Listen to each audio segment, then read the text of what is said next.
Bien, buenos días con todos. Bien, vamos a continuar. Eh, la semana pasada estuvimos viendo un taller de los temas de la semana 12. Habíamos hecho estos ejercicios, el ejemplo 11, el ejemplo 12. Nos faltaban estos ejercicios de acá.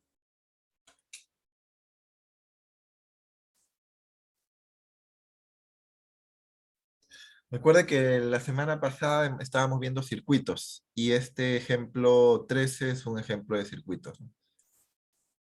Nos dicen que tenemos dos faros de halógeno conectados como se muestra en la figura. Estos son los faros de halógeno, ¿no? Me piden la potencia que suministra la batería. Vamos a recordar potencia. ¿Cómo se calculaba la potencia eléctrica? ¿Recuerdan? Eso lo vimos la semana pasada. Potencia eléctrica. ¿Cómo se calculaba? ¿Alguien recuerda potencia eléctrica? En general. Recuerda que la potencia es energía transferida o consumida sobre tiempo.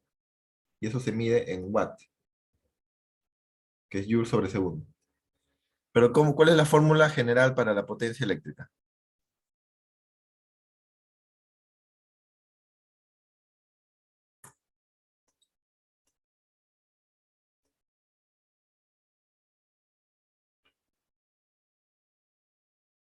Corriente por voltaje. En general, la potencia es corriente por voltaje, recuerden. Ahora, tenemos dos casos. Esto en general siempre va a ser cierto, ¿no? Si, por ejemplo, tú tienes un resistor por el cual pasa una corriente I y además tienes el voltaje entre los extremos de ese resistor, de ahí puedes calcular la potencia. Pero no siempre es práctico estar trabajando en el caso de resistores con corriente y voltaje. Muchas veces lo que tienes es la resistencia del resistor y la corriente. Y el voltaje lo podrías calcular por ley de Ohm. Si haces ese cálculo, entonces esto es equivalente al reemplazar el voltaje, puedes poner I por R te sale I al cuadrado por resistencia. Ese es el caso de resistores. En el caso de resistores también podrías, en vez de reemplazar el voltaje por I por R, podrías reemplazar la corriente por voltaje entre R. Recuerda la ley de Ohm que hemos visto la semana antepasada. Corriente por resistencia es igual a voltaje para resistores, obviamente, ¿no? Esto no es válido para fuentes. Resistores con cierta resistencia R.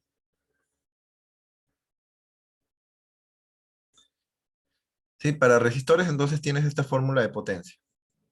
No es que reemplace la fórmula anterior, sino que es un caso particular.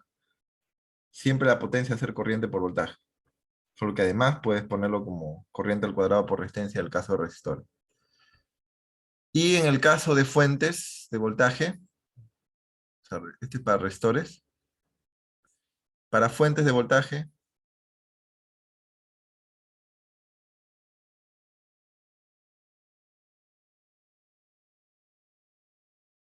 que tienen cierta FEM, fuerza electromotriz, que es un voltaje. El voltaje que provee una fuente se llama FEM, fuerza electromotriz.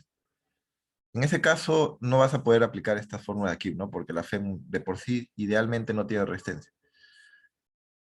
Solamente vas a aplicar corriente que pasa por la FEM, por por la fuente, multiplicada por el voltaje de esa fuente, que es precisamente la FEM. La FEM se suele escribir con la epsilon. ¿Ven? Entonces, esos son los dos casos de potencia que hemos visto. Y vamos a resolver lo que se nos pide. Se nos pide cuál es la potencia entregada por la batería de 12 voltios si cada faro consume 3 amperios de corriente. Ajá. Vamos a tener que reconocer qué tipo de circuito es este, ¿no? Así como está dibujado no es fácil de ver. Bueno, algunos sí lo pueden ver, pero vamos a traducir este dibujo a un circuito, a un diagrama de circuito simplificado. Cuando trabajas con diagramas, ¿qué te recomiendan hacer? A ver. ¿Qué es lo primero en que deberías pensar si vas a trabajar con un diagrama? ¿Recuerdan?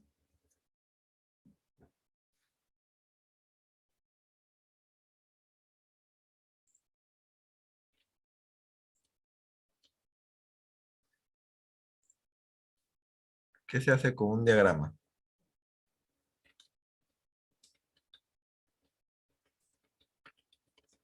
Lo primero que te recomiendo hacer es dibujar, poner letras a los nodos. Póngale letras a los nodos, por favor.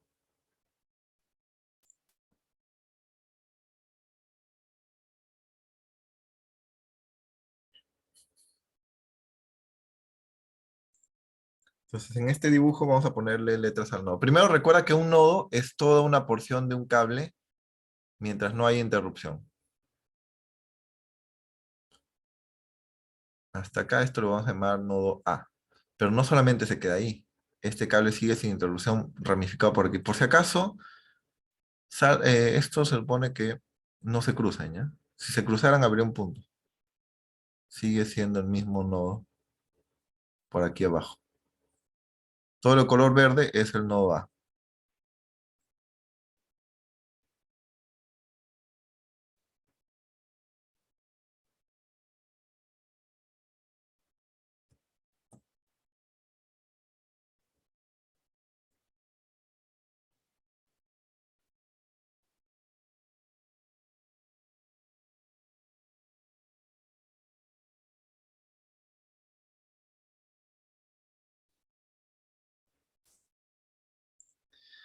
Eso le vamos a llamar nodo A. Todo el color verde. ¿Otro nodo hay? ¿Ven algún otro nodo?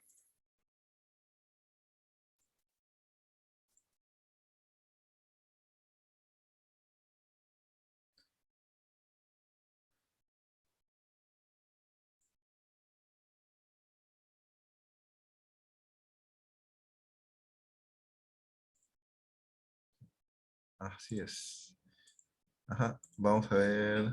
Por ejemplo, este faro lo puedes modelar como un resistor. Dibujo su línea zigzagueante. Bueno, en realidad va hasta aquí, hasta el foco, ahí estaría el resistencia. Y regresa, ¿no? Ajá, por ahí me dicen de retorno. Cuando regreso, a partir de acá, otro nodo. Ahí, ese punto significa que sí hay cruce. Sigue por acá, pero también sigue por acá a la izquierda, de color rojo. Eso le llaman nodo B. Y aquí ya cambia de nodo porque acá hay otro resistor. Siempre que cambies al extremo de un resistor, ya cambias de nodo. ¿Sí? Y aquí está la fuente, que la placa positiva lo puedes simbolizar con una línea grande, la placa negativa con una línea pequeña. Ahí está. Y esta sería la fuente de voltaje. Nos han dado de dato entonces que la fuente de voltaje es de 12 voltios y que cada faro consume 3 amperios de corriente. ¿Ya? Esa parte debe estar clara, cómo reconocer los nodos. ¿Ya? Aquí hay dos nodos. Entonces, ¿cómo lo dibujo en un diagrama más sencillo? Voy a poner esta fuente por aquí. Mira. Recuerda que la orientación que tenga el diagrama no es importante, con tal de que conecte los nodos adecuados. Epsilon acá. Este sería el nodo A. Me voy a la derecha hasta que llegas a este resistor de aquí. ¿Sí? Al otro lado, nodo B. Y el nodo B se regresa a la otra placa negativa de la fuente, que es aquí, ¿no? Negativo, este es positivo. Este es el faro de la izquierda. ¿Dónde pongo ahora el faro de la derecha? De abajo, digo. Este otro faro está faltando. ¿Serie o paralelo con el faro que está acá? Hay que recordar serie y paralelo. En serie, en paralelo, ¿cómo es? Serie es uno conectados directamente.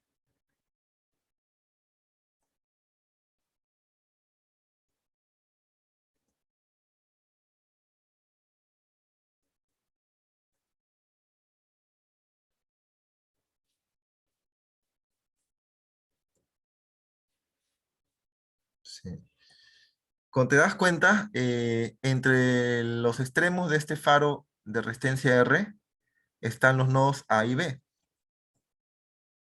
A y B. Y los extremos del otro faro también tienen los mismos nodos A y B. Recuerda, en paralelo es cuando tienen mismo par de extremos. Esto es en paralelo. Y eso es lo que está pasando. Estos dos faros están en paralelo entre A y B.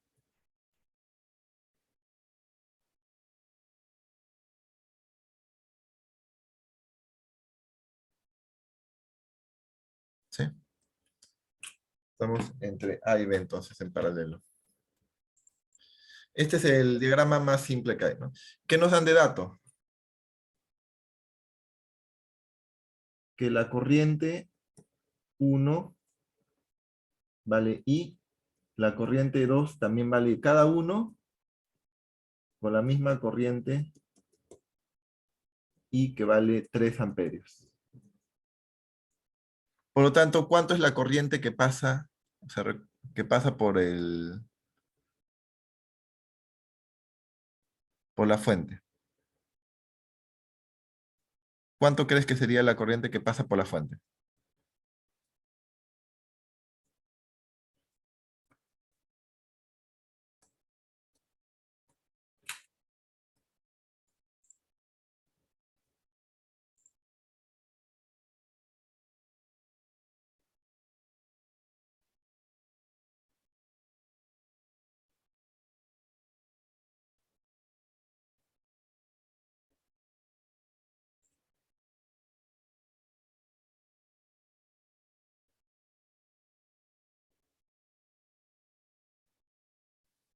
A ver, ¿cuánto sería la corriente que pasa por la fuente?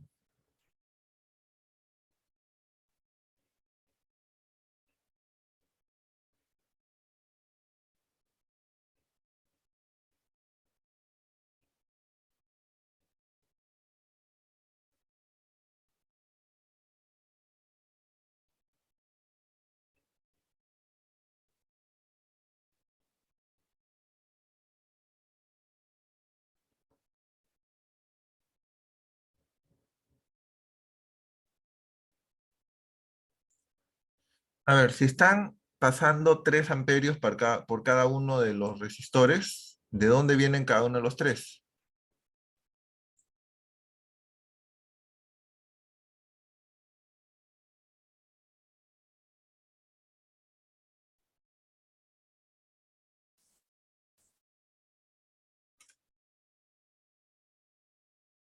O sea, salen corriente I y se divide en dos, ¿no?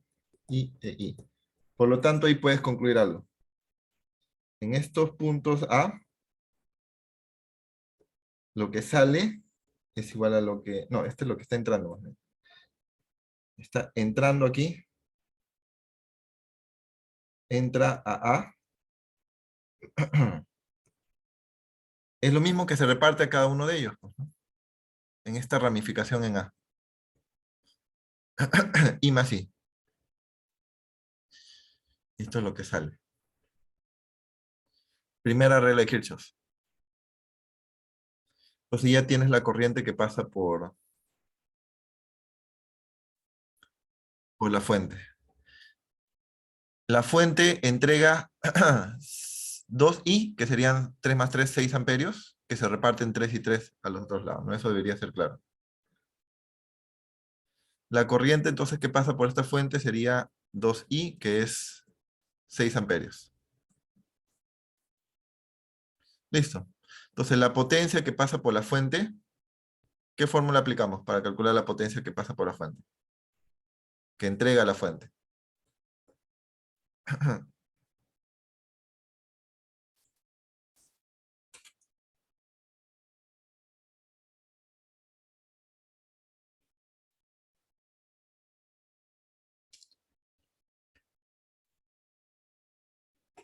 A ver.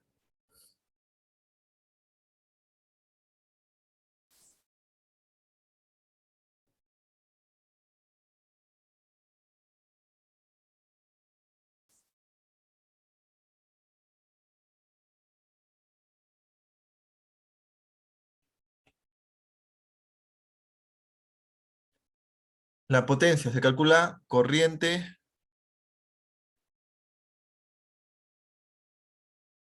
por voltaje, y el voltaje de la fuente es la FEM, pues, épsilon.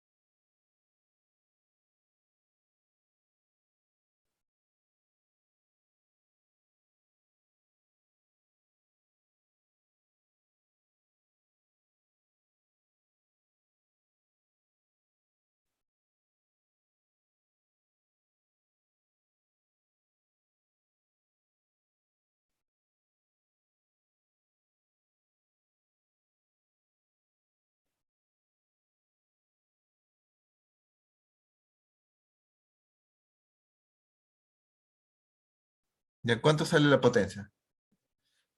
6 amperios multiplicado por ¿cuánto?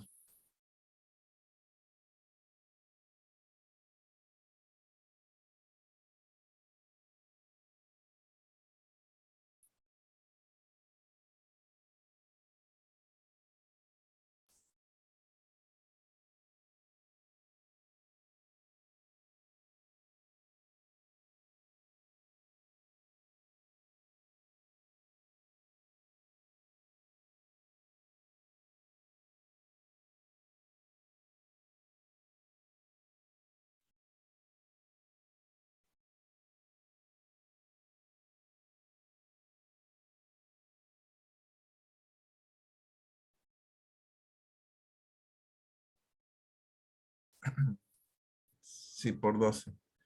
6 amperios por 12. Recuerda, vamos a aplicar corriente por voltaje. Voltaje de la fuente sería 6 amperios por 12 voltios. 72. Unidad de la potencia, a ver.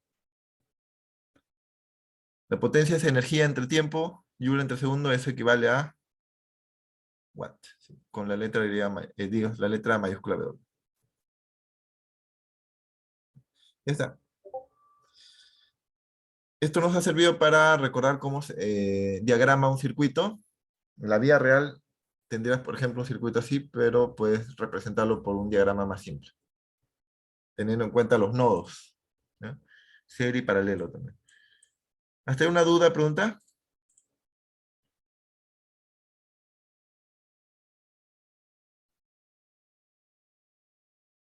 Creo que no, profe. Bien. Eh, a ver, siguiente ejercicio. Vamos a aplicar ley de Ohm con la fórmula de resistencia. Aquí se nos habla de resistividad. ¿Dónde aparece la resistividad? Hay que recordar eso. Bueno, aquí han dibujado un conductor que sirve de resistencia, de resistor, con cierta resistividad. Resistividad se escribe con la letra griega ρ, por si acaso. Depende del tipo de material, si es oro, aluminio, cobre, qué sé yo. Y la ley de Ohm para circuitos es corriente por resistencia es igual a voltaje.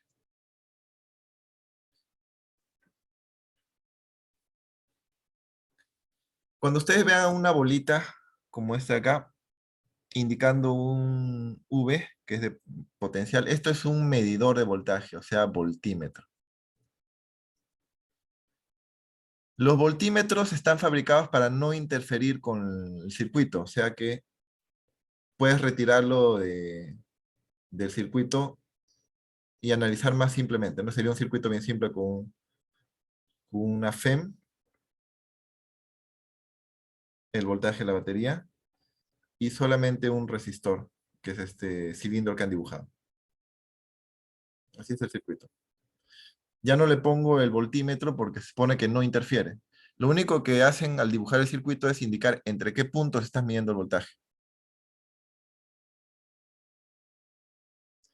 Y precisamente me dicen que está midiendo 50 voltios.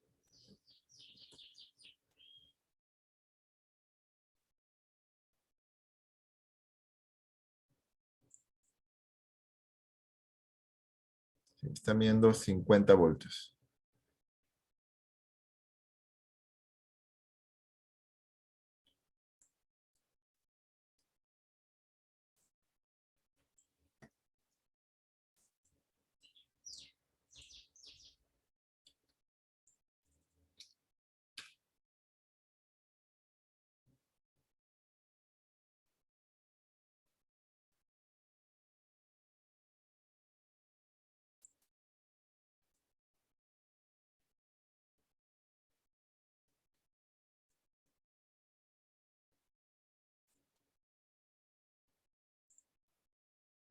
Ya. Hay que recordar aquí varias cosas. La resistencia, en términos de resistividad, es la resistencia R. No vayas a confundir resistencia con resistividad, son cosas distintas pero relacionadas. Es la resistencia del resistor, del objeto en sí, y esta resistividad tiene que ver con el tipo de material que se usa.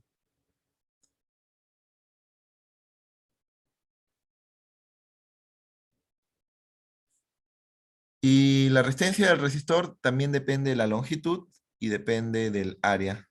Divides entre el área, ¿no? Mayor longitud, más resistencia; mayor área, menor resistencia. ¿Qué se nos pide? ¿Cuál deberá ser el área de la sección transversal del alambre si a través de esta debe circular una corriente de 1 amperio? Ya. Aquí en esta fórmula de la resistencia no aparece la corriente para nada. Hay otra fórmula que relaciona resistencia con corriente. ¿Cuál es? Corriente por resistencia es igual a voltaje. Entonces tenemos, esta es la ley de Ohm, ¿no? Para circuitos. Está. Entonces, con estas dos ecuaciones debemos resolver. Tenemos de dato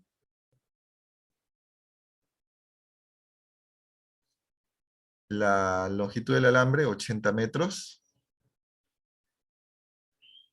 El voltaje de la resistencia es 50 voltios. La resistividad es 5 por 10 a la menos 8 ohmios metro. Y la corriente es 1 amperio. ¿Ya? Tenemos la corriente, tenemos el voltaje, de ahí sale la resistencia. Y a ver, con estos datos debemos resolver. Se pide el área.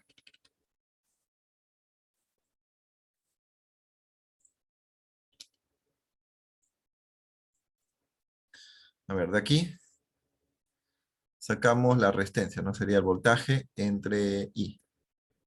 Ya está, eso sí lo tenemos. Voltaje entre I sí lo tenemos. Ahí se queda.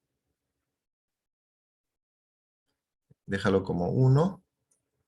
Por otro lado, de esta fórmula se pide hallar el área. ¿Cómo despejo el área? A ver. Área sería igual a...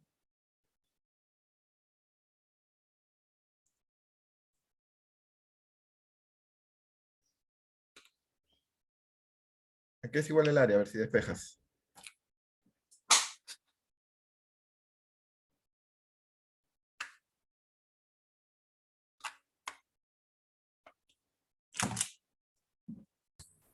A la resistividad por la longitud entre la resistencia. Sí, muy bien. He pasado a la izquierda, esta resistencia baja. Veamos los datos. La longitud, si la tengo. La resistividad, si la tengo. Y la resistencia, si la tengo para reemplazar, ¿no? Entonces ya tenemos la respuesta. Esta es resistividad por L entre toda esta resistencia que es voltaje entre corriente. Cuando tienes una fracción y abajo hay otra fracción, el denominador de la fracción sube. Esta es la respuesta. Tenemos todo esto para reemplazar. A ver, reemplacemos. Resistividad es 5 por 10 a la menos 8 ohmio multiplicado por metro. La longitud es 80 metros. La corriente es 1 amperio. Y el voltaje es 50 voltios.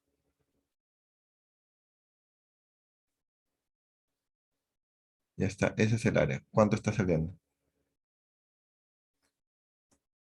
Si te das cuenta, te queda metro cuadrado. Ohmio multiplicado por amperio te da voltio, por si acaso. Entonces esto se cancela con esto. Ohmio es unidad de resistencia, amperio es unidad de corriente, corriente por resistencia te da voltaje, por eso se cancela. Y te queda metro cuadrado. ¿Cuánto sale esta área?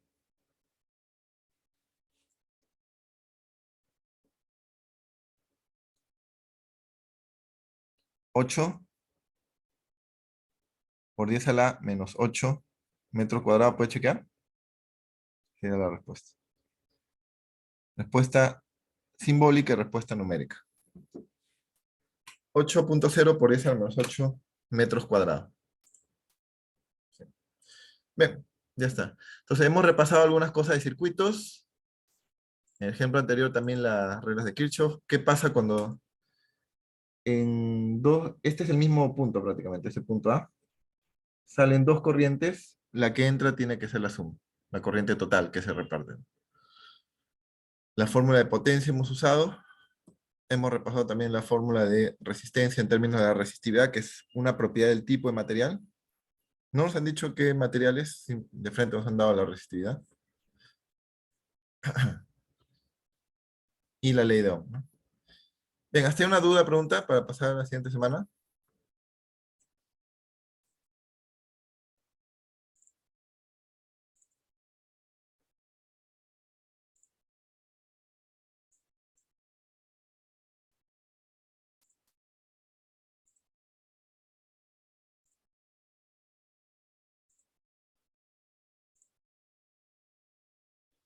Bien, pasamos a la siguiente semana entonces. Vamos a la semana 13 que está colgada en su Canvas. Vamos a ver nuevo tema. Vamos a hablar de magnetismo ahora.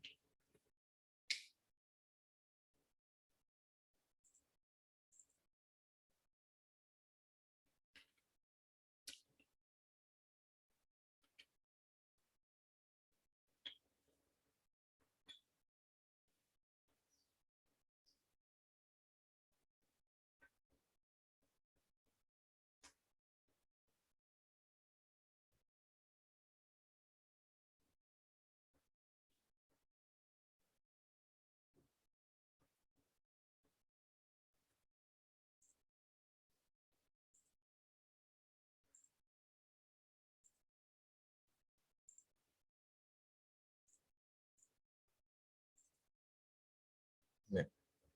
Semana 13. Hoy día hablamos de magnetismo, de fuerzas magnéticas y cómo las corrientes eléctricas generan campos magnéticos, ¿no? Magnetismo, que es un fenómeno natural que todo el mundo conoce, creo, al menos intuitivamente. Tenemos experiencia con los imanes nosotros. Vamos a analizar y resolver situaciones relacionadas con el magnetismo, corrientes eléctricas y campos magnéticos, para aplicarlas a casos que se presenten en el desarrollo del curso.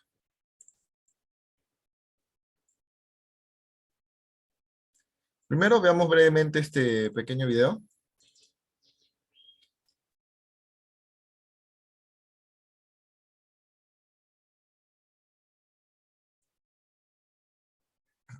Sobre los imanes.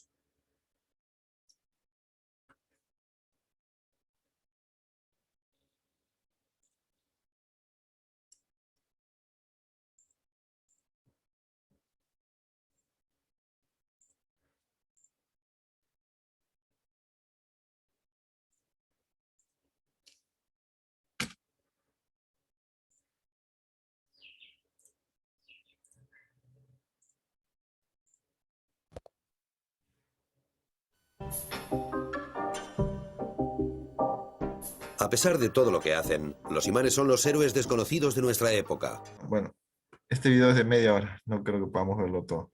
A ver, veamos.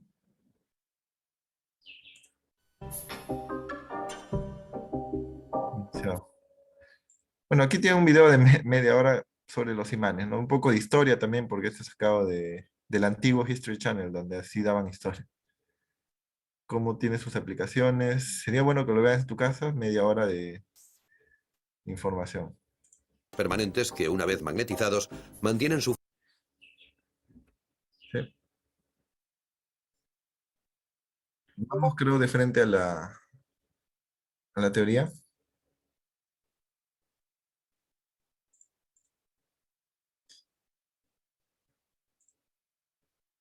Una breve historia de la electricidad y el magnetismo, ¿no? La palabra magnetismo viene del mismo griego, de una piedra magnetita, que descubrieron que tenía ciertas propiedades interesantes, ¿no? Que atraía metales, ciertos metales magnetizables. No todos los metales, ¿no? Algunos metales, hierro. Unas propiedades que en esos tiempos habrá parecido mágicas, ¿no? De cómo es posible que sin contacto atraiga ciertos metales. No solamente, a eso se llama magnetismo natural, lo que aparece en la naturaleza, en las piedras, en las mismas piedras, como la magnetita.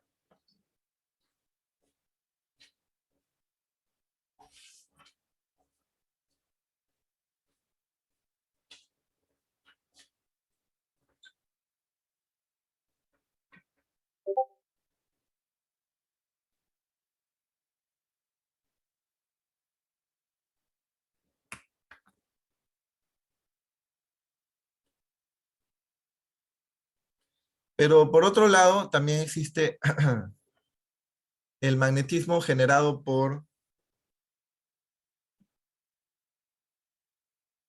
corrientes eléctricas. Vamos a ver las dos cosas hoy día.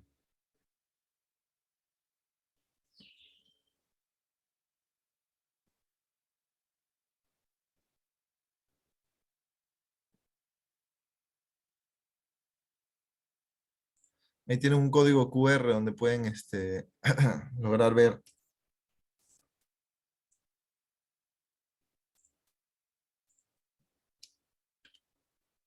un pequeño video sobre cómo las corrientes eléctricas, las mismas corrientes eléctricas que hemos estado estudiando, también generan magnetismo.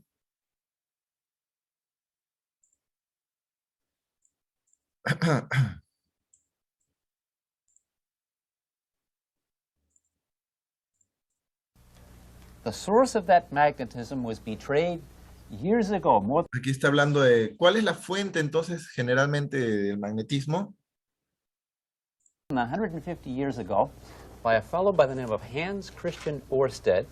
Ahí habla de la historia como un científico danés llamado Hans Christian Ørsted de Dinamarca se dio cuenta que las corrientes eléctricas están relacionadas con el magnetismo.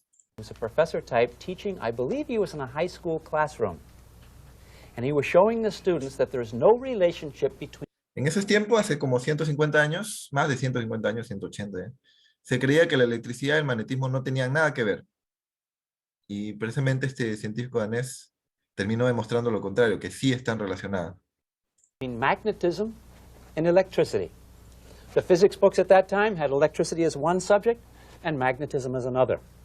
And Ørsted was showing there's no relationship between the two. And one of the things he would do is he would line up the piece of wire like this and put it over a magnet and pass a current through it. And you really don't see anything happening. There's no interaction. But after class... Entonces, normalmente lo que se hacía es poner una corriente eléctrica cerca de una brújula. Recuerden que las brújulas se alinean con el campo magnético. Pero el experimento se solía hacer mal, pues, ¿no? Hasta que alguien, un alumno dice acá, se le acercó y trató de poner de una manera más adecuada el cable. Class, a student came up and held the wire in this direction, and when a current passed through it, okay, watch this, when a current is passed... Miren lo que pasa entonces cuando una corriente eléctrica pasa cerca de una brújula. Recuerda que la brújula detecta campos magnéticos. Se alinea con el campo magnético. over the wire like this. Boom. You see that interaction? Ajá. It Pasar una corriente eléctrica necesariamente crea un campo magnético, así como un imán. turns out there is an interaction between a current carrying wire and a magnet. And it turns out, to make a long story short, the source of all magnetism is moving electric charges. Entonces, en el fondo incluso microscópicamente, la fuente de todo el magnetismo siempre son cargas eléctricas que se estén moviendo. Porque la corriente eléctrica es eso, cargas moviéndose. And when the charges move the wire, they set up about the wire a magnetic field. And that magnetic field is in concentric loops around the wire. If I pass this wire through a hole in a piece of paper, and I put a whole lot of little compasses around the wire, and no current goes through, all those compasses would point north. Acá hay un ejemplo de cuál es el patrón de campo magnético. Así como hay campo eléctrico, también hay líneas de campo magnético que se generan alrededor de una corriente eléctrica. Por ejemplo, aquí hay una corriente eléctrica ahí, pasando por este cable gordo, y alrededor de esa corriente se genera un patrón de líneas de campo magnético que dan vuelta a la corriente. Tal como puedes ver en estas brújulas. Estas brújulas se van a alinear de manera circular.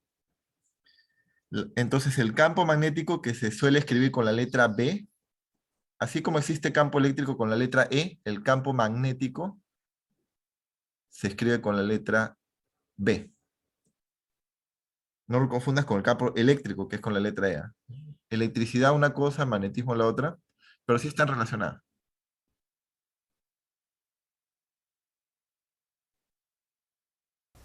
But you know what would happen if I put a current through that wire? Bam! All the compasses. Inicialmente las brújulas no estaban dando vueltas, porque estaban señalando al campo magnético de la Tierra, que vamos a hablar también de eso. Pero luego se pone un patrón circular alrededor de la corriente, cuando haces pasar corriente. Will line up with a field, and it turns out that field Ahí está. takes the shape of. Ahí se nota muy bien, ¿no? Que las brújulas están apuntando de una manera circular alrededor de la corriente. El campo magnético entonces tiene un patrón circular alrededor de las corrientes. Concentric circles about the wire. The further away you get, the weaker they get, but the direction is all that way. So surrounding every current carrying wire is a magnetic field that takes the direction of the concentric circles. Entonces, tenemos dos tipos de magnetismo que en el fondo son lo mismo, solo que los imanes naturales tienen corrientes microscópicas, le dicen. Los campos magnéticos pueden ser de manera natural, cuando tienes imanes naturales, o artificiales, cuando son provocados por una corriente. Pero en el fondo todos, incluso los naturales, están provocados por corrientes, solo que no vemos aquí las corrientes. Son internas ya, microscópicas.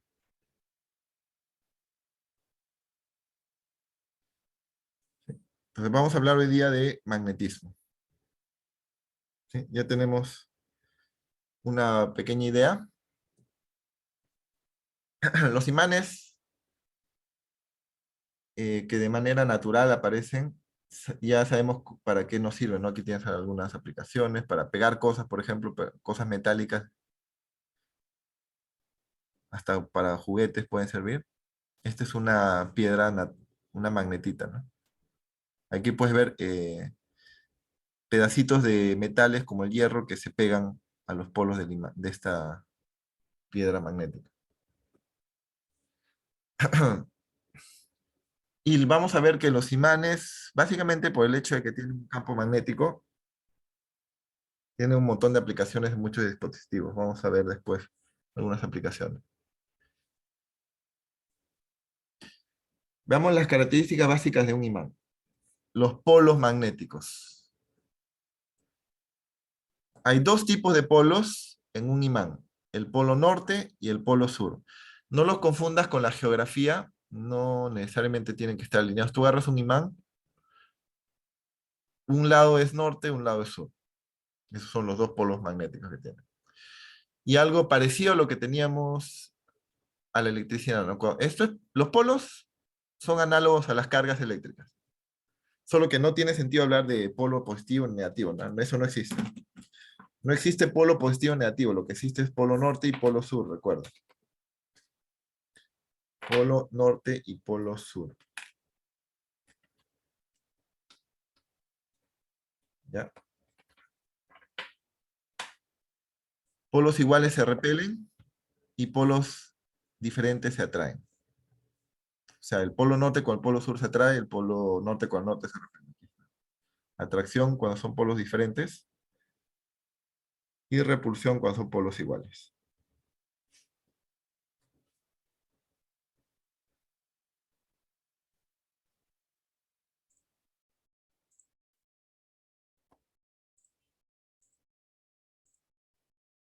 Sí, eso creo que no es difícil de entender, ¿no? Acuérdate, es parecido a lo que hemos visto en cargas eléctricas.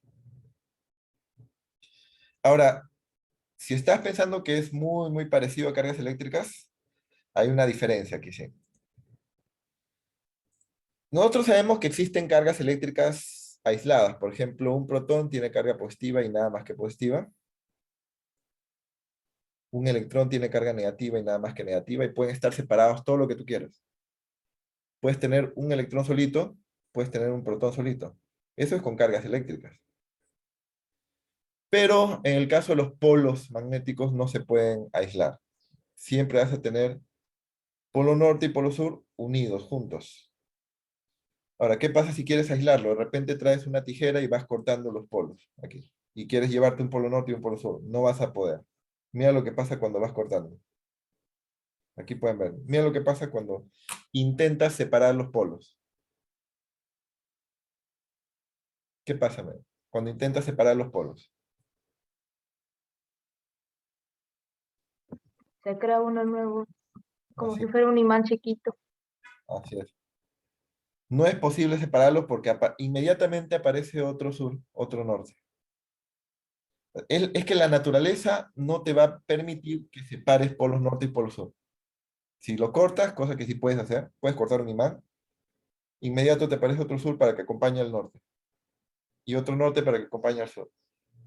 No se va a poder separar. Siempre un norte va a ir junto con un sur. Es una propiedad bien, bien curiosa e importante, ¿eh? Que no tienen las cargas eléctricas. Las cargas eléctricas sí las puedes separar, como te digo, no puedes tener un protón separado de un electrón, no tiene nada que ver. Pero los polos norte y polo sur no. Eso implica que no puedes tener un polo solito. Un polo solito, ¿cómo lo llamarías? A ver, imagínate que existiese, cosa que no existe, pero si existiese, ¿cómo lo llamarías? Un polo solito. Un solo polo. Prefijo para uno. El prefijo para decir uno. Así como hay bi para dos, hay tri para tres. Para uno, ¿qué prefijo es? Mono. Mono. Polo. Ya, no existen los monopolos magnéticos. Es un nombre que se le da, pero no existen. Esto sería un monopolo magnético. Un norte solo. También podría existir, no, bueno, no existe, pero también le llamarías monopolo magnético a un polo sur solito, pero no existen. No se ha observado. Si alguna vez llegas a observar un monopolo magnético, llevas tu premio Nobel, ¿no? Porque cambias toda la física. Precisamente es una ley que no existan los monopolos magnéticos, una de las ecuaciones de Maxwell que todavía siguen siendo válidas desde que se formuló en el siglo XIX. Ahora, esto lo van a ver en cálculo, no tienen por qué entenderlo. Esta formulación matemática de que no existen monopolos magnéticos, cuando veas cálculo de varias variables. De ahorita no es necesario explicar esta ecuación matemática, pero básicamente esta ecuación que estás viendo acá te dice eso, que no existen monopolos magnéticos. Es el gradiente de un campo vectorial. No, la divergencia de un campo vectorial. No es necesario que entiendas la ecuación matemática, sí, pero sí la parte conceptual, eso sí tienes que entender. No puedes separar polos magnéticos.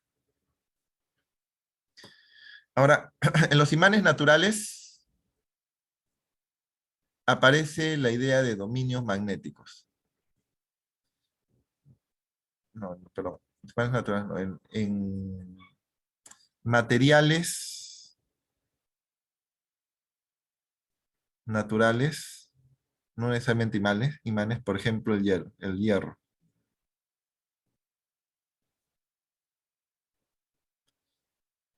Existen lo que se llaman dominios magnéticos. ¿Qué cosas son dominios magnéticos?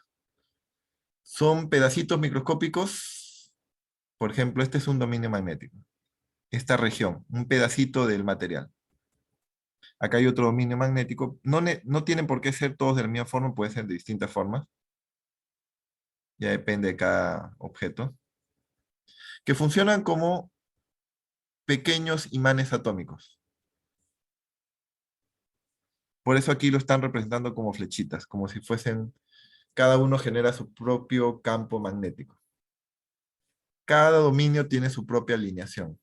Aquí está, ¿no? Esas flechitas son como pequeños imanes, por lo tanto producen pequeños campitos magnéticos, chiquititos, ¿ya?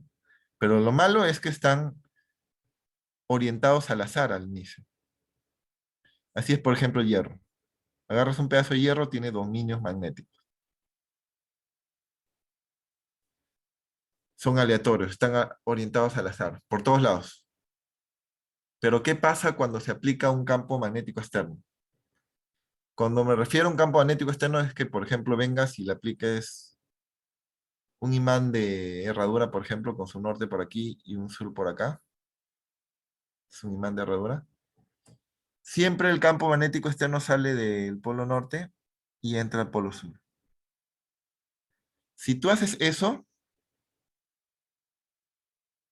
este sería un campo magnético externo. Estos pequeños dominios magnéticos del hierro, por ejemplo, se comienzan a alinear con el campo magnético externo. Mejor lo voy a poner para arriba para que coincida con la figura. Norte aquí abajo y el sur arriba, y así entra el campo magnético externo, hacia arriba. Tal como ves en esta animación, esta flecha amarilla sería, por ejemplo, el campo magnético generado por un imán de afuera, externo. Y esta figura es el hierro, dominios magnéticos aleatorios.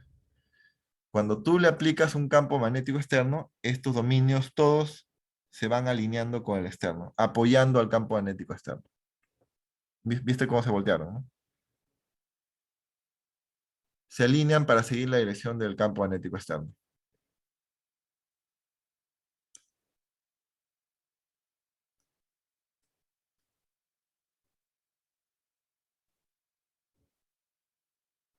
¿Sí?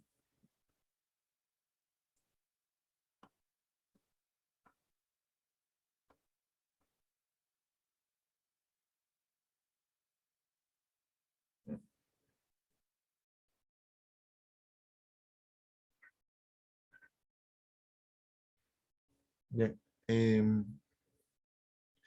Eso lo podemos poner en práctica aquí en este ejercicio. ¿No?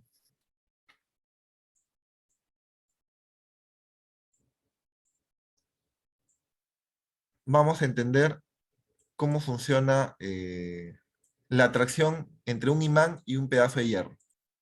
¿Por qué un imán atrae a ciertos metales como el hierro? Vamos a poner una nota antes de eso. Si tú tienes un material que genera un campo magnético en cierta dirección, el norte va a ser de donde sale, el polo norte de ese imán va a ser de donde sale,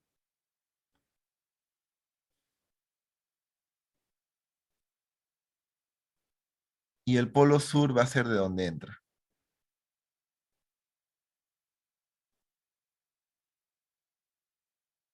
¿Ya?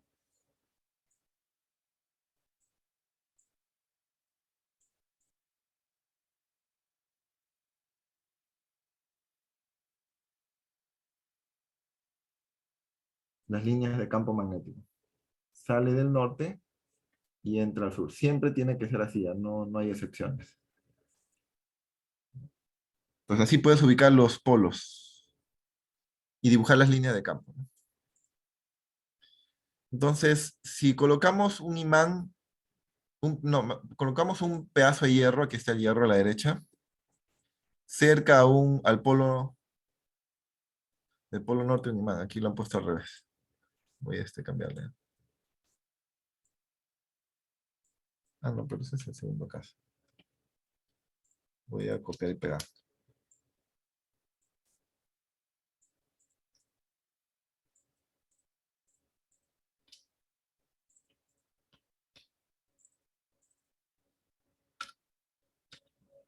Ya te dicen entonces, si primero colocas un pedazo de hierro cerca al polo norte de un imán. Eso sería el caso aquí. Ocurrirá atracción.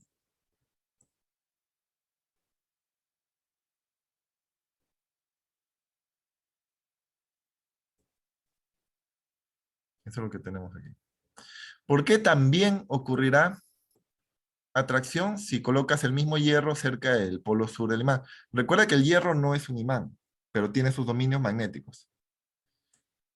El hierro no es un imán. No es imán por sí solo. Pero tiene dominios magnéticos. Recuerda la propiedad de los dominios magnéticos. ¿Qué hacen los dominios magnéticos cuando sienten un campo externo?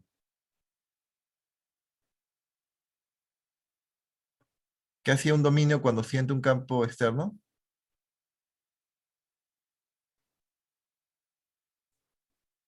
Sus pequeñas flechitas que aquí están se alineaban siguiendo el campo magnético que sienten. A ver, ¿cómo son las líneas de campo de este imán? A ver, ¿por dónde salen? ¿Por la izquierda o por la derecha? ¿Cómo sale el campo magnético?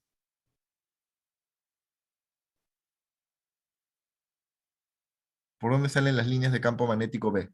Debido al imán. El imán sí produce líneas de campo.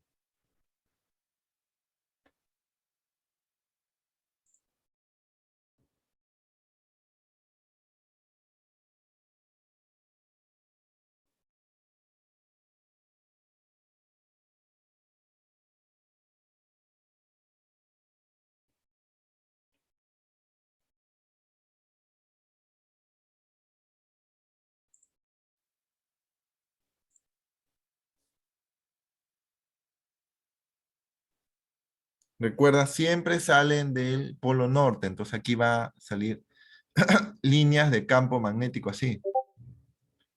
Sale del polo norte y le entra al polo sur. Solamente estoy dibujando unas partes, ¿no? Obviamente que esto se dobla y continúa. Entonces, cuando llega al hierro, el campo magnético externo que va a llegar es así.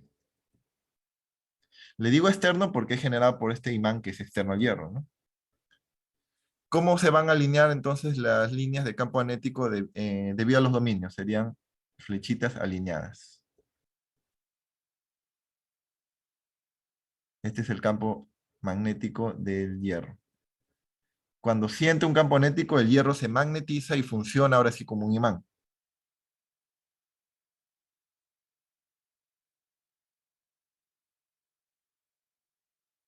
O sea, al inicio, si tú dejas solito un hierro, no funciona como imán, pero cuando se acerca a otro imán, un imán de verdad, el hierro se magnetiza y sí va a funcionar como un imán. ¿Dónde estaría el polo norte del hierro ahora? ¿Aquí a la derecha o aquí a la izquierda? El polo norte del hierro.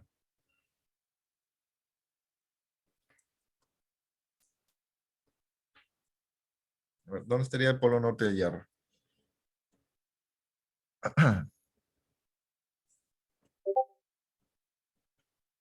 Sí. Recuerda, el campo magnético sale del polo norte, entonces del hierro tendría momentáneamente, mientras está magnetizado y que funciona como un imán, su polo norte aquí, porque de aquí está saliendo sus líneas de campo, ¿no? Y su polo sur estaría por aquí, porque aquí le estaría entrando. Sale y entra. Por lo tanto, esa parte quiero que esté claro, ¿no? Estas líneas moradas que estoy poniendo son los dominios magnéticos que se han alineado con el campo magnético externo verde, que es debido al imán de la izquierda. Y como están alineadas, por aquí está entonces el polo norte del hierro, que luego se dobla y entra por el otro lado. Polo sur por acá. Entonces, entre estos dos, el imán permanente de la izquierda y el hierro, que mientras está magnetizado funciona como otro imán, ¿qué hay? ¿Atracción o repulsión? Mira, porque estos son los que están juntos. ¿Qué te da? Atracción. Atracción. Sí, porque es norte con sur se atraen. Ya, eso es lo que está pasando aquí. En el primer caso que he puesto, que ya lo decían que iba a pasar, ¿no? Ahora lo que se nos pregunta es, ¿por qué también ocurre lo mismo?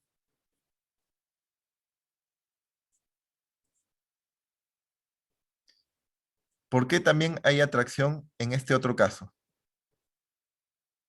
Mira, hemos volteado el imán. Ahora ya no está el polo norte cerca al hierro, sino ahora está el polo sur cerca al hierro.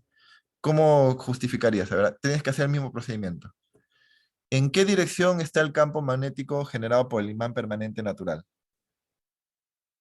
¿Por dónde sale? ¿Por la izquierda o por la derecha? Por la izquierda. Sí. El polo norte expulsa campo magnético. Y aquí está el campo magnético externo. Se dobla por aquí y por acá. Eso que se dobla no es importante. Y luego del doblez, entra por aquí.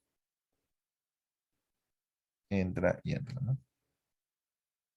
¿Eso qué significa? Que el hierro va a sentir un campo magnético externo si... Recuerda que las líneas las puedes expandir todo lo que tú quieras, ¿no? El hierro va a sentir un campo magnético a la izquierda, un campo magnético externo. Por lo tanto, ¿cómo se alinean los dominios magnéticos de ese hierro?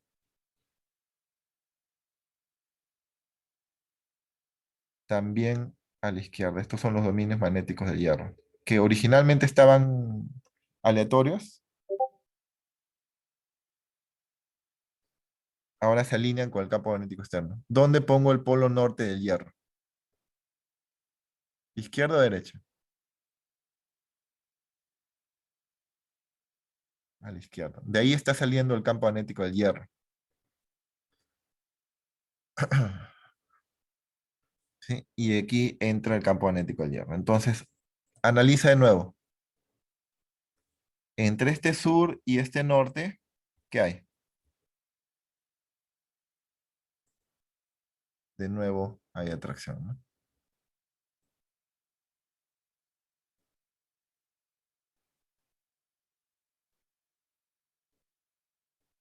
También hay atracción. Norte con sur se atraen. Entonces, al final, no importa qué lado, qué polo del imán acerques al hierro, siempre va a haber atracción, ¿no? Y eso lo puedes experimentar, ¿no? O sea, cuando tú atraes un pedazo de hierro con un imán, no te estás fijando de qué lado del imán pones, ¿no? Siempre se atrae. Está interesante. Así funciona el magnetismo, entonces. ¿Ven?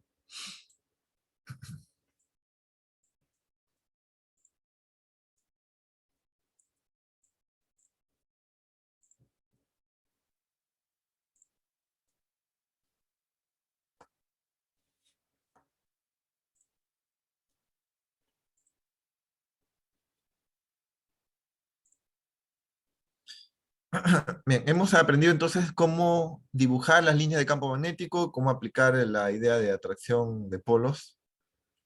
¿Hace una duda, pregunta?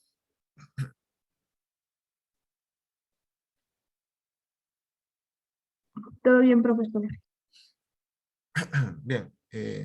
Ahora, otra cosa que tenemos que hacer es aprender a calcular campos magnéticos. O sea, si hemos dibujado los campos magnéticos, no sabemos cuánto vale. Para eso necesitamos una herramienta matemática que ya hemos visto, que es el producto vectorial.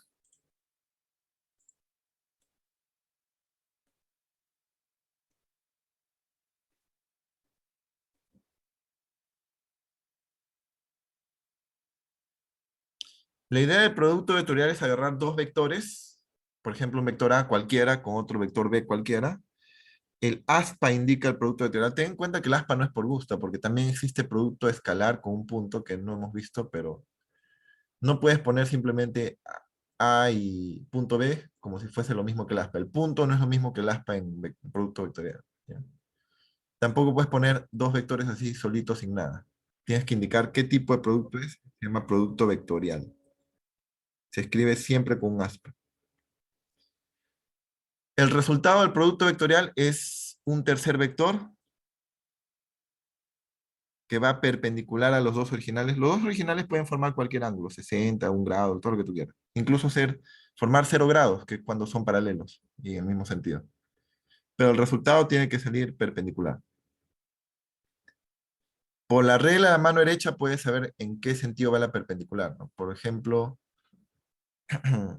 A hasta B, tus 4 dedos con el primer vector y enroscas hacia el segundo vector. El segundo vector me refiero este es el primero y este es el segundo, ¿no? A la hora de multiplicar. No es lo mismo multiplicar A hasta B que B hasta A, por si acaso. No es conmutativo como son los números reales, ¿no? No, no son iguales, más bien son opuestos. Entonces, por eso importa el primero multiplicado con el segundo. Sí, la magnitud de ese producto vectorial es el producto de magnitudes por el seno del ángulo que forman originalmente estos dos vectores. Y la dirección lo da la regla a la mano derecha. Tiene que ser perpendicular a ambos, pero la perpendicular, como digo, podría ser también hacia abajo, pero se descarta dependiendo del pulgar. El pulgar te da la dirección correcta, ¿no? Si yo multiplico A hasta B, mira, pon tus 4 dedos con el vector A, enróscalo hacia el vector B y el pulgar te indica hacia dónde va el producto vectorial. Pero si yo hiciese B hasta A, tendría que poner mis 4 dedos con el vector B y la palma de la mano enroscarlo hacia el vector A. Y vas a ver que tu pulgar sale en contra, hacia abajo.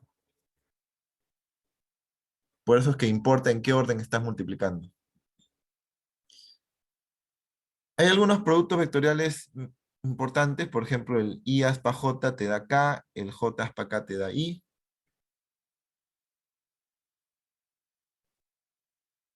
Esto se puede ver en la figura, ¿no? Multiplico este vector I que va con el eje X hacia el vector J, que sería el segundo, y tu pulgar va a salir hacia arriba. Puedes chequearlo con la mano derecha. Y hacia arriba sería el eje Z, K. Si lo haces al revés, J aspa I, te sale menos K. O sea, hacia abajo. Y aquí tienes todas las posibles combinaciones.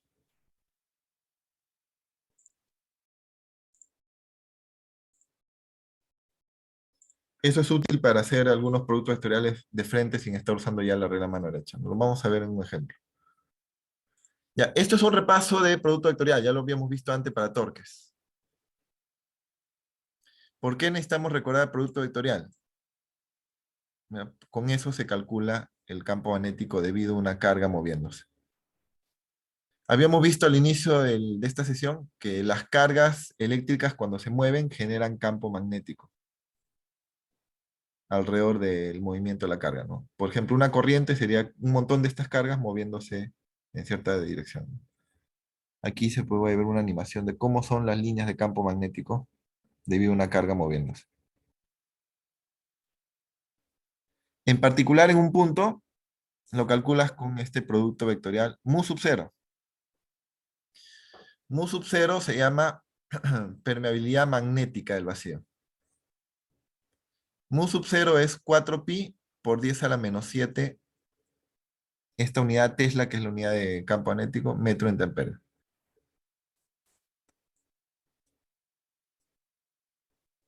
Eso lo vamos a usar bastante.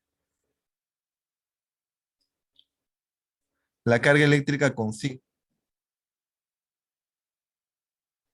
Si se mueve un electrón, le pones el signo negativo de la carga del electrón.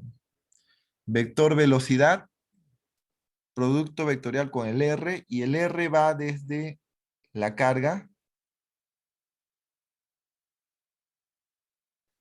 que se debe estar moviendo, porque si no se mueve, todo sale cero, porque velocidad cero te implica que todo el campo sale cero.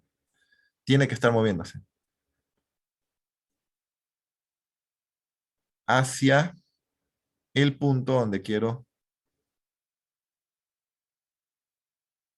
B.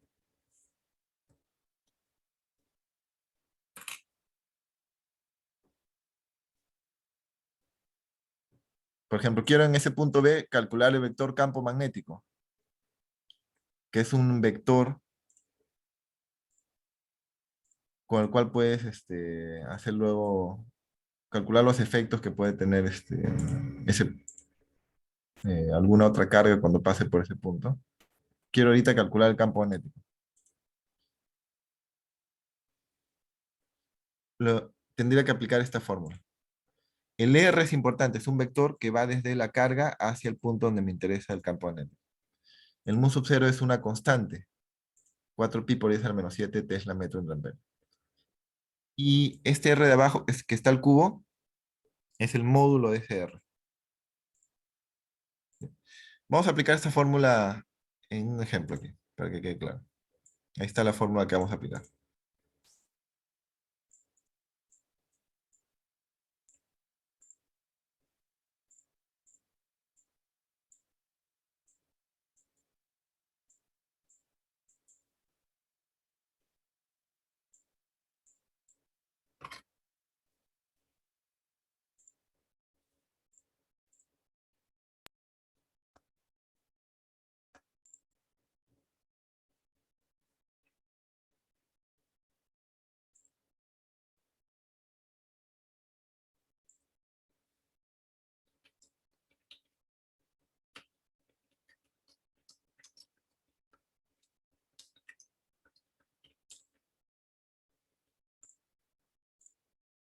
Bien.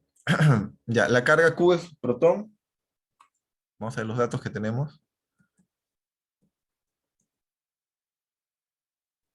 Q, la velocidad es VI, o sea, está yendo a favor del eje X. Esa partícula se mueve con VI. eh, mu sub 0 me dice dato. Cuando dicen en función de Q, B, D, pi, mu sub 0, quiere decir que la respuesta que me piden hallar tiene que salir combinando solamente estas letras.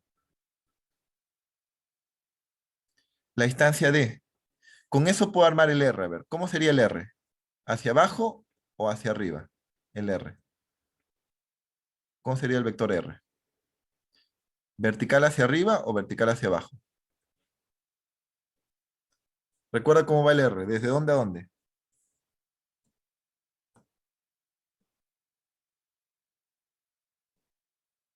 Esto tienes que acordarte, ¿ya?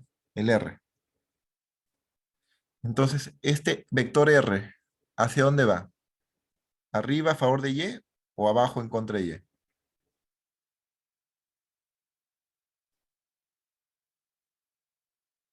Recuerda, el R va desde la carga hasta el punto. No te olvides. Entonces, de la carga hasta el punto sería hacia arriba o hacia abajo, el vector R.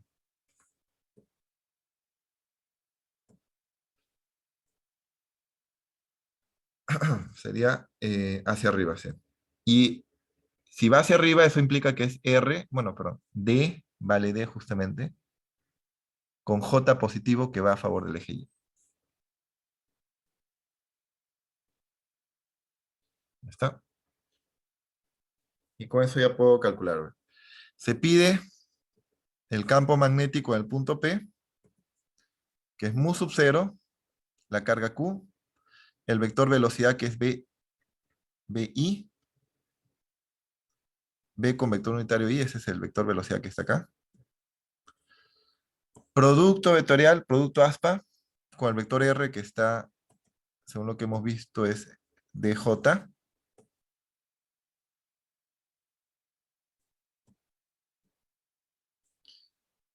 Y abajo, entre 4pi, R al cubo. Pero el R es el módulo del vector R. ¿Cuál es el módulo de este vector? Cuando tú tienes, por ejemplo, un vector A que sea 3i, ¿cuál es su módulo? 3 nada más, ¿no? Y si el vector B fuese 3i más 6j, ¿cómo sale el módulo? Si tienes una combinación de i y j, ¿cómo se calcula el módulo? Recuerda eso de vectores, no se te va a olvidar a estas alturas. Raíz cuadrada, Pitágoras, pues, ¿no? Nota que calcularle el módulo a un vector que solamente tiene una componente es fácil, simplemente valor absoluto de esto. Aquí, entonces, ¿cuál es el valor absoluto de esto? De la componente, ¿verdad? Es d nada más, ¿no?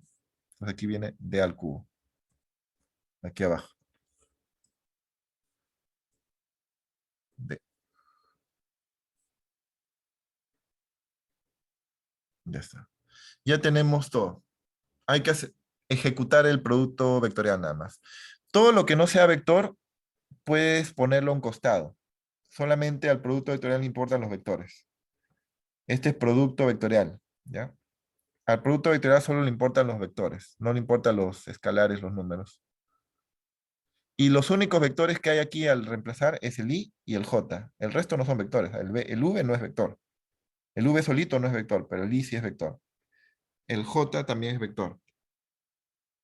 Entonces solo va a quedar multiplicándose i aspa j. En ese orden, no le puedes poner j aspa i. I primero y j después. Y el resto que no es vector lo puedes pasar a un costado. Mu sub 0, q, b, d, 4pi, d al cubo. ¿Sí? ¿Hasta ahí está claro? Estoy haciendo un cálculo vectorial.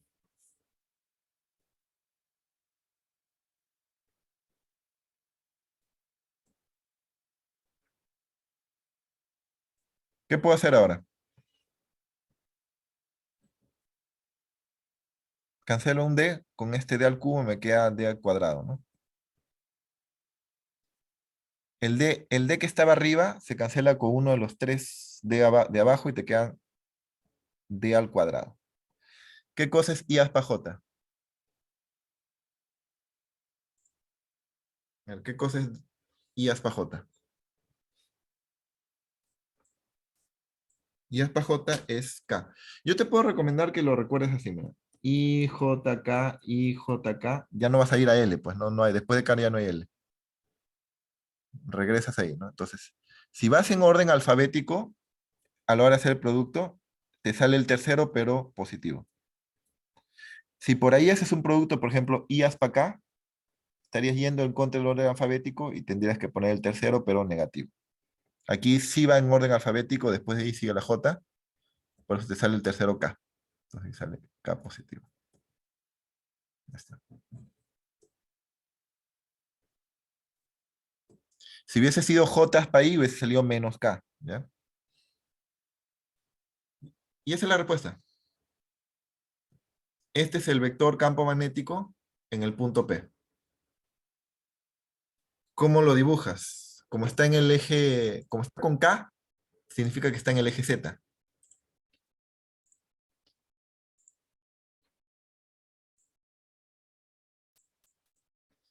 A favor del eje Z, paralelo al eje Z, entonces este sería el vector de P. Mira cómo está en el punto P, lo dibujas en el punto P, no lo vas a dibujar en la carga. Están pidiendo el campo magnético en el punto P, que ha salido con esta fórmula. Y lo dibujas paralelo al eje Z porque está yendo a favor del eje Z. ¿Sí? Tiene sentido porque alrededor de esta carga moviéndose a la derecha van a salir líneas de campo magnético girando, ¿no? Y cuando estás arriba, la tangente es hacia esa circunferencia es hacia ese sentido, en el punto P.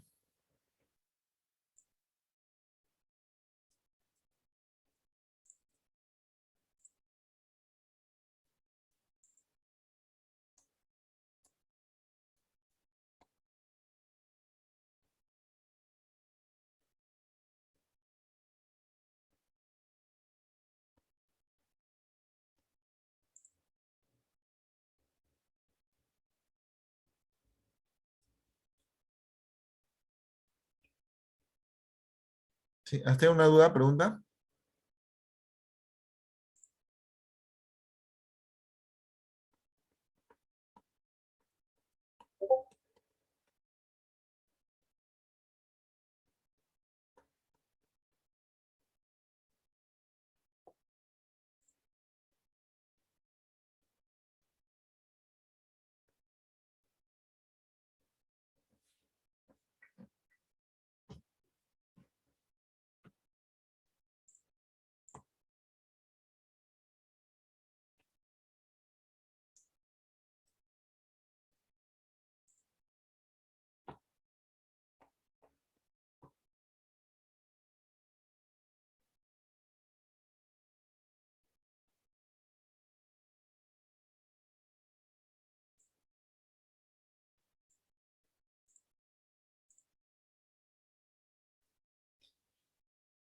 Bien, entonces, sigamos hablando de los campos magnéticos. Acá hay un simulador de campo magnético. ¿Qué cosa es una brújula? Mira, una brújula es una línea, bueno, es una aguja magnetizada que es básicamente un pequeño imán, pero que es libre de girar. Eso es una brújula. Y se alinea con el campo magnético que sienta cerca, ¿no? Localmente.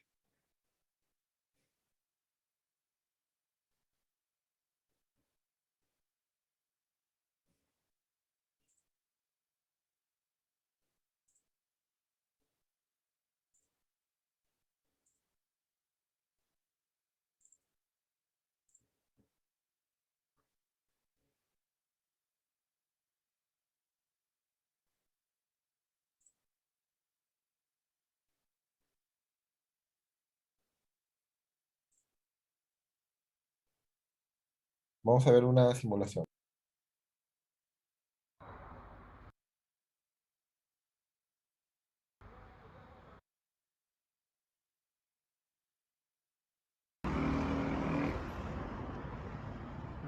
De verdad me doblan las orejas la mascarilla.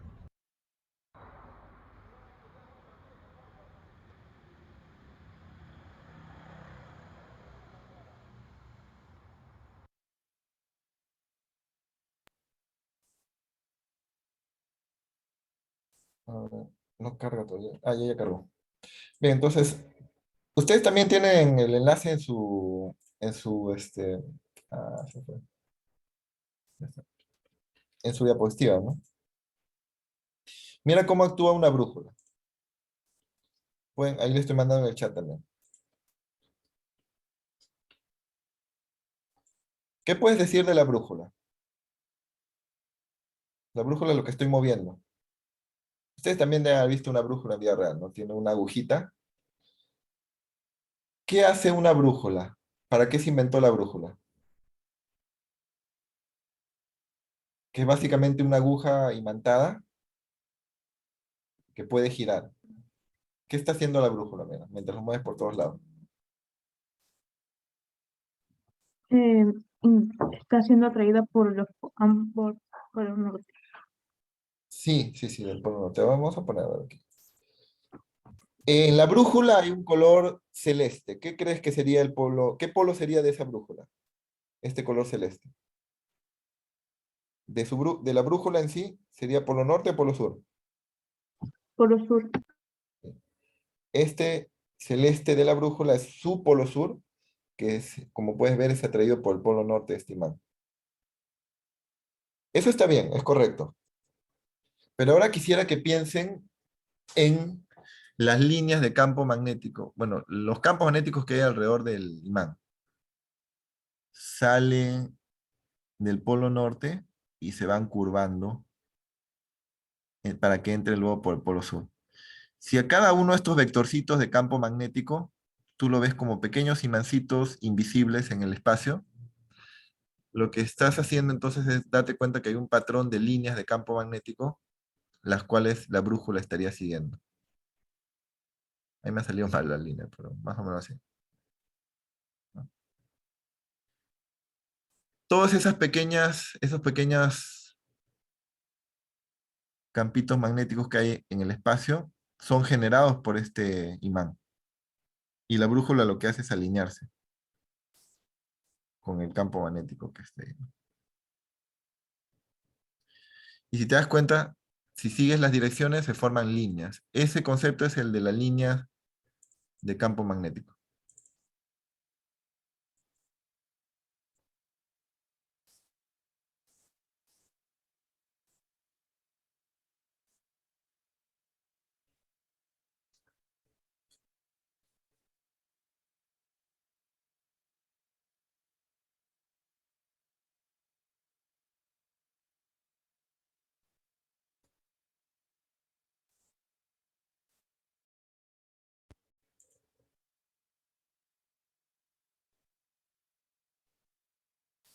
¿Ve? Entonces ya tenemos la idea de líneas de campo magnético. Siempre se van a formar líneas cerradas, como puedes ver. En la animación también vimos que eran líneas que se curvan, se cierran. Esa es una propiedad que tiene todo campo magnético. Si sigues dibujando la línea de campo magnético, siempre se van a cerrar. Salen del polo norte y entran al polo sur y siempre cierran. Ahora, de repente uno no ve por dónde se cierra, pero si tú sigues dibujando la línea de campo magnético dentro del imán, sí se cierra. Siempre toda línea de campo magnético es cerrada. Tiene que curvarse por algún lado. Aquí también, mira. Polo norte, este imán en herradura, sale del polo norte, entra al sur y luego continúa. Siempre se van a cerrar. Eso también es propiedad de esta ecuación que les dije que en cálculo podrían ver. Esta es la ecuación de divergencia. También está relacionado con el hecho de que no existen monopolos magnéticos. Si existiera un polo norte solito, aislado, sin polo sur, saldrían las líneas de campo magnético del norte y hacia dónde se irían si no hay sur. Al menos no hay sur cerca. Si no hubiese un polo sur cerca, ¿hacia dónde se irían? Recuerda que tienen que entrar al sur y no hay sur. Si existiesen monopolos magnéticos, podría haber campos magnéticos que salen y no regresan. Y eso no existe en la naturaleza.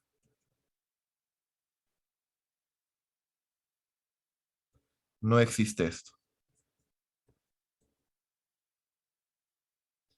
Nunca vas a ver entonces un patrón de campo magnético que solamente salga y no regrese, y que no se curve. Siempre va a tener que regresar para ir hacia su sur. Y para eso necesita haber un sur, pues. Por eso es que no existen los monopolos magnéticos. Siempre las líneas deben ser cerradas.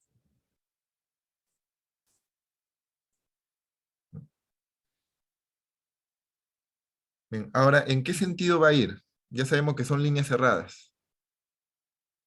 Veamos un pequeño corto video para ver en qué sentido, porque en qué sentido va a ir la línea, ¿no? Porque también podría haber en el otro sentido, ¿no?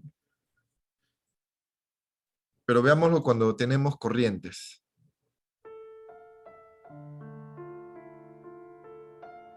Primero, imanes naturales, como puedes ver ahí. Eso que está espolvoreando no es pimienta, son limaduras de hierro, o sea, pedacitos de hierro pequeños.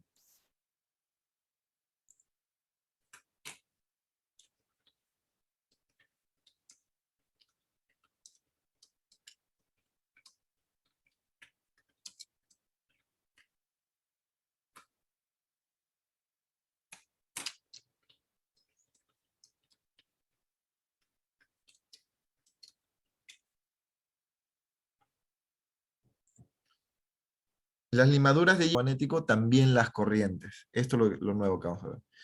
Aquí tienes un cable recto por donde va a pasar una corriente, ¿eh? Mira, ese es un cable recto. No se ve muy bien aquí, pero ahí hay un cable recto por donde va a pasar una corriente y también le va a poner limaduras de hierro, mira. ¿Qué patrón estás viendo de líneas de campo magnético alrededor de la corriente? La corriente viene así. Alrededor de la corriente, ¿qué patrón ves?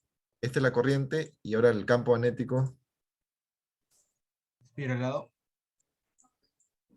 Casi, no, una espiral por si acaso sería así. Esto es una espiral, pero esto no es lo que sale, mira. Parece espiral, ¿no? Pero hay que ver con un poquito más de detalle, no son espirales. Radial, entonces. Son circunferencias que tienen el mismo centro. Una circunferencia, otra circunferencia y otra circunferencia.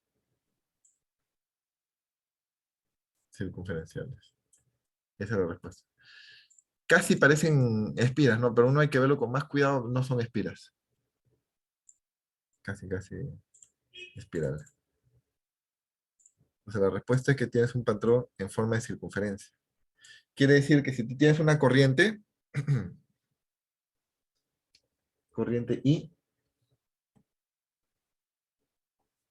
alrededor de esa corriente se forman líneas de campo magnético.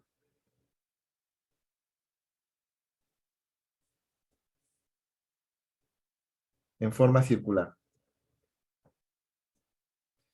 En los puntos que están más lejos también hay una circunferencia. En cada punto pasa una circunferencia, solo que mientras más lejos está, vamos a ver que es más débil el campo. Y también, ahora, ¿cómo sé en qué sentido va a ir?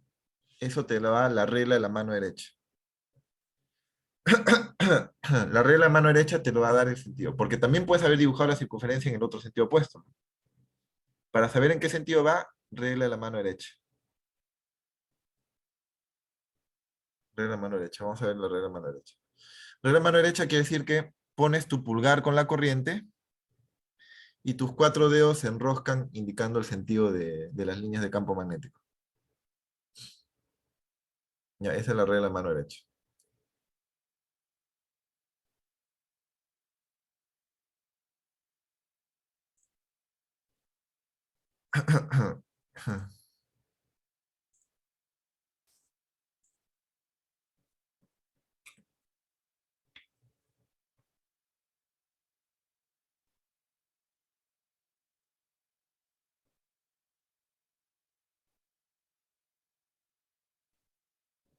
Bien, ahora, muchas veces en este trabajo de campos magnéticos, fuerza magnética, nos van a salir resultados en 3 dimensiones, porque recuerda que el producto vectorial, que solamente de hacer producto vectorial de I aspa J, te salía acá, ¿no? O sea, te salía en la tercera dimensión, saliendo de la página.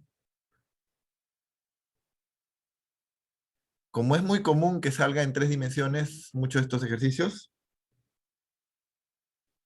entonces se ha inventado una notación que es puntos y aspas.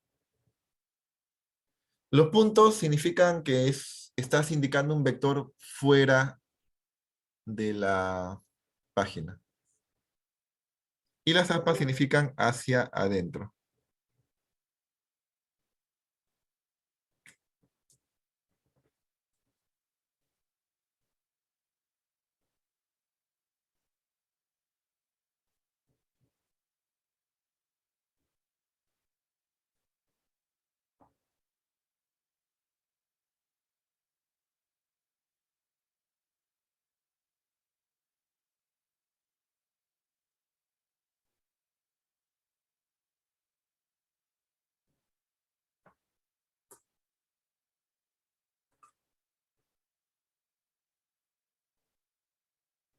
¿Sí? Recuerda, entonces los puntos es hacia afuera. Por ejemplo, si pones un vector así, eso sería así, hacia afuera. Tú lo ves como punto. Y si tienes un vector entrante,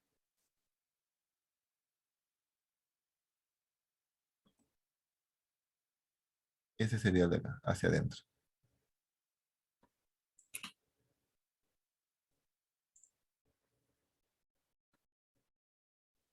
Ya, entonces, cuando veas ejercicios donde hay puntos o aspas, ya sabes qué significa saliendo o entrando a la página. Una forma de recordarlo, para que no te olvides, mnemotecnia, es imagínate una flecha que tiene su cola así, y la punta de la flecha es así, ¿no? Si tú ves desde atrás a la flecha, le verías entrando, ¿no? Pero si tú lo ves desde aquí adelante, desde la punta, estaría saliendo hacia afuera, ¿no? Para ti, para tu ojo. O sea, aquí tendrías una flecha, por ejemplo, así, que viene de atrás para afuera. Y ves la punta de esta flecha. Pero si lo ves así, esta flecha estaría entrando. La cosa es que no te olvides, ya tuve la mejor manera de recordar qué cosa es punto, qué cosa es aspa. Punto es siempre hacia afuera, saliendo, y aspa es entra. Eso nos va a servir para poder ubicar las direcciones de algunos campos magnéticos. Por ejemplo, el campo magnético generado por un conductor recto.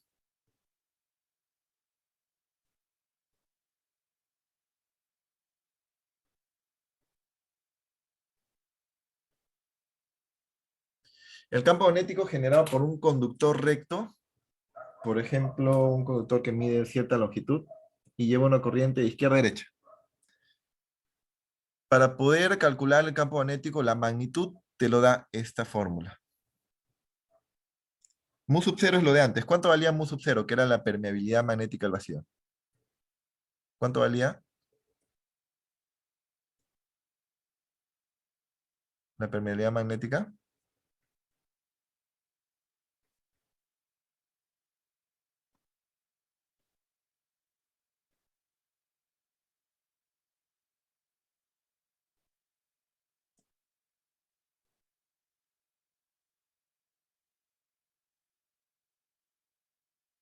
Cuatro pi por 10 a la menos 7 Tesla metro entre amperio.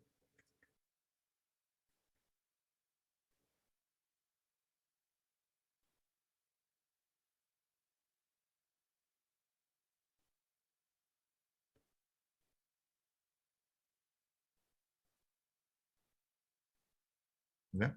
Ese es el 4, el mu sub 0. La corriente, obviamente, la corriente está pasando. Y el R. El R es esta distancia perpendicular. Siempre perpendicular, ¿ah? No vayas a poner inclinado. Distancia perpendicular desde el punto donde yo quiero. Este es el punto donde yo quiero el campo magnético. Quiero calcular el campo magnético ahí. Ese es el punto que yo quiero.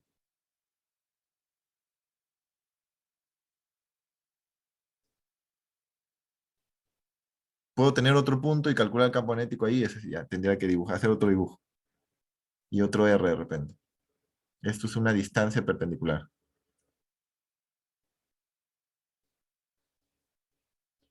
Y estos dos ángulos se miden siempre desde la línea R, que has trazado como una altura, hacia estas líneas puntadas que van a los extremos.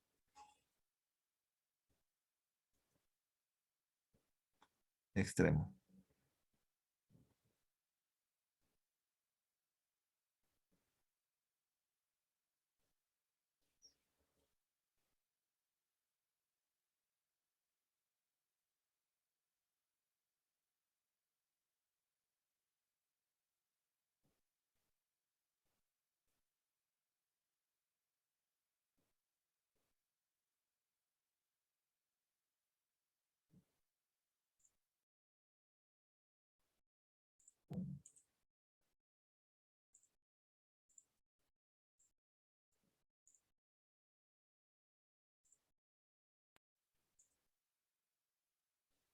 ¿Sí?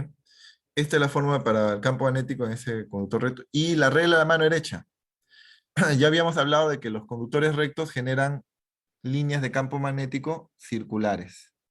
Y la forma en la que están circulando esa línea de campo magnético, la regla de la mano derecha. Tu pulgar con la corriente y los 4 dedos indican el sentido en que va el campo magnético. Y si yo quiero en el punto P, trazo una tangente a esa circunferencia y siguiendo el sentido de giro de la circunferencia. En este caso significa que está saliendo. Y por aquí abajo estaría entrando. Todo depende de cómo está la línea de campo magnético. Si hubiese salido al revés, aquí estaría entrando, ¿no? Y para que salga al revés, hubiese tenido que tener una corriente a la izquierda, por la regla mano derecha, ¿no? Para que sea así, ¿no? Eso de que entro sale depende de la regla mano derecha. No siempre lo de arriba está saliendo, ¿no? Regla de la mano derecha.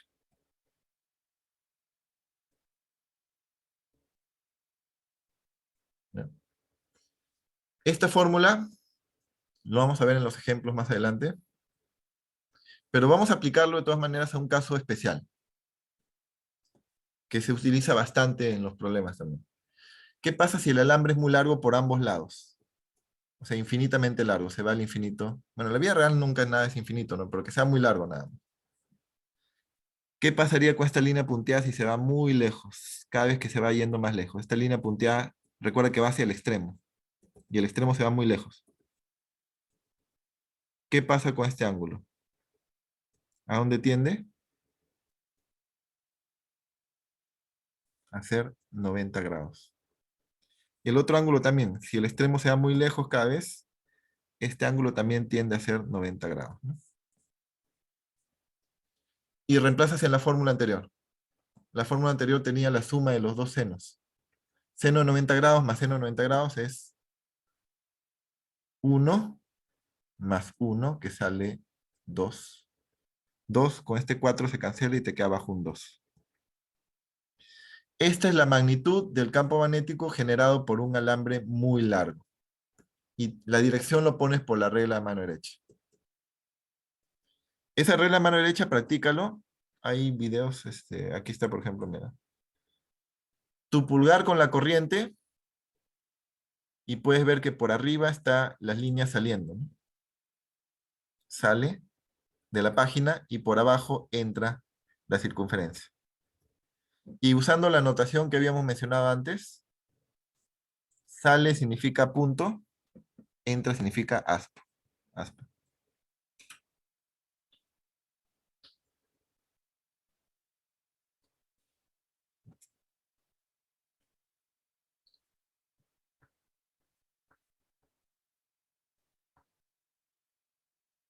Ya, eso lo vamos a usar bastante.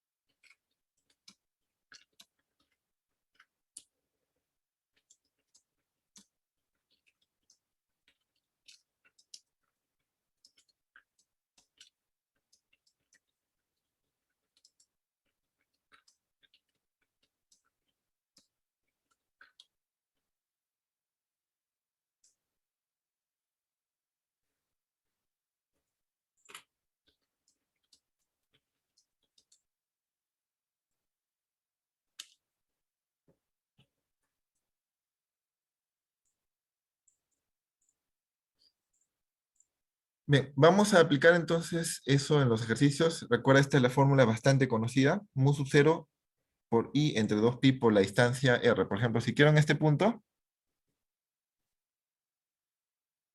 esta sería la distancia R.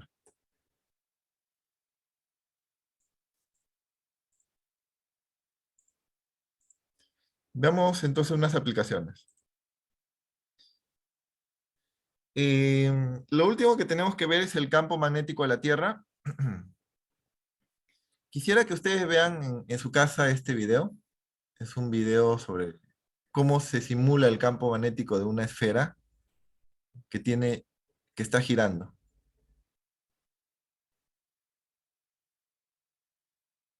Porque la Tierra ya sabes que es casi una esfera, no es perfectamente una esfera, pero es casi una esfera que está girando. Lo que queremos es responder a la pregunta de por qué hay un campo magnético. Nosotros sabemos que las brújulas se orientan con el campo magnético de la Tierra. La Tierra es como un gran imán. ¿Sí?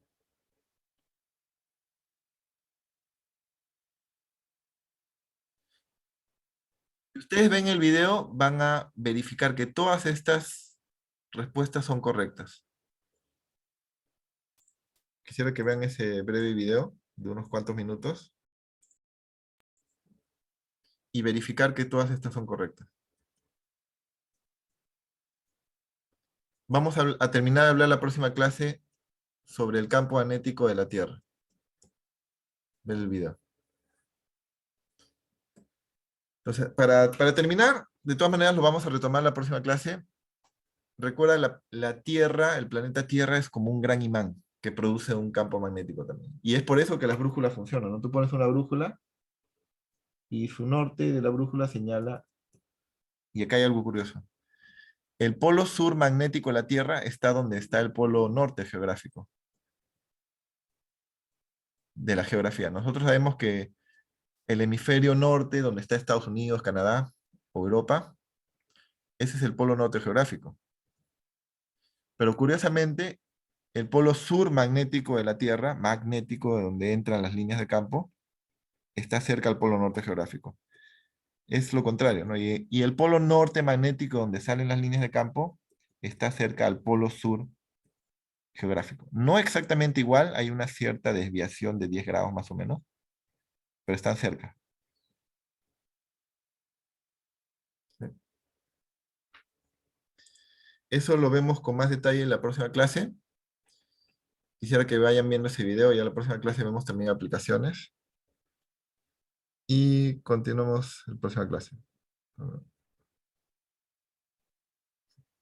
Bien, nos vemos entonces el día miércoles. Hasta luego. Ahí todavía me están preguntando sobre la PC4. Todas las PCs vienen de la semana 1, recuerden. Ha habido problemas de temas antiguos en la PC3. Siempre ha sido así, desde el inicio del curso se le ha dicho eso. Siempre tienen que repasar temas anteriores. Bien. Y ahí Juan me responde también. Uy, le están preguntando cosas que ya se ha explicado al inicio del curso. En la semana 1 está todo explicado, les hemos explicado todo cómo es, todas las evaluaciones del curso. No se olviden sus laboratorios también. El examen final ya lo dirá el horario, en qué horario va a ser el examen final, lo dice el servicio académico. No está todavía programado. Pero ya les dirán el horario del examen final, que es después de que acaben las clases. Bien.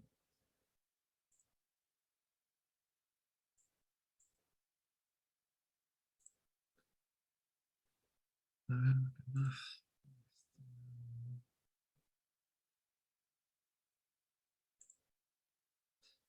Ah, sí, Sebastián, está viendo tu reclamo, pero no procede, ¿ah? Porque tú tienes que haber respetado la forma de escribir las respuestas en el Canvas, que dice con 2 decimales. Te estaba respondiendo.